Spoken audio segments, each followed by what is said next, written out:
पुण्यामधून वैष्णवी हगवणे प्रकरणाची पुनरावृत्ती झाली आहे। पुण्यामध्ये सासरच्या जाचाला कंटाळून इंजिनियर विवाहितेनं टोकाचं पाऊल उचलत आत्महत्या केली आहे। अत्यंत धक्कादायक घटना पुन्हा एकदा समोर आली आहे। उरळी कांचनजवळच्या सोरतापवाडीमध्ये हा धक्कादायक प्रकार घडलाय। दीप्ती मगर चौधरी असं आत्महत्या केलेल्या या विवाहितेचं नाव आहे। लग्नात 4 चाकी दिली नाही म्हणून 25 लाखांची मागणी सासरच्यांकडून दीप्तीकडे होत होती। त्यानंतर व्यवसाय बंद होईल म्हणून 10 लाख रुपये दीप्तीच्या माहेरच्या मंडळींकडून घेण्यात आले।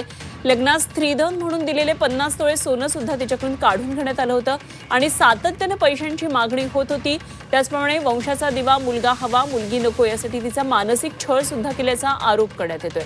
उरळी कांचन पोलिसांनी पती रोहन चौधरी सासू सुनीता चौधरी यांना अटक केली। त्यांच्यावर गुन्हा दाखल केलाय आणि आरोपी सासू सुनीता चौधरी या ऑक्टोबर 2025 मध्ये उरळी कांचनजवळच्या सोरतापवाडीच्या सरपंच झाल्या होत्या। सासरे शिक्षक आहेत।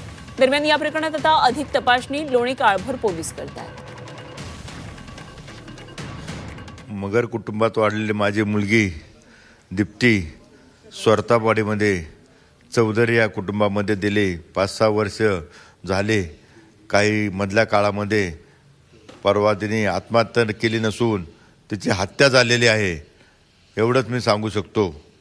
आणि ज्यांची घरामध्ये तिला या गोष्टीला प्रवृत्त केलं त्यांना जास्तीत जास्त शिक्षा व्हावी ही मी प्रशासनाला हात जोडून विनंती करतो।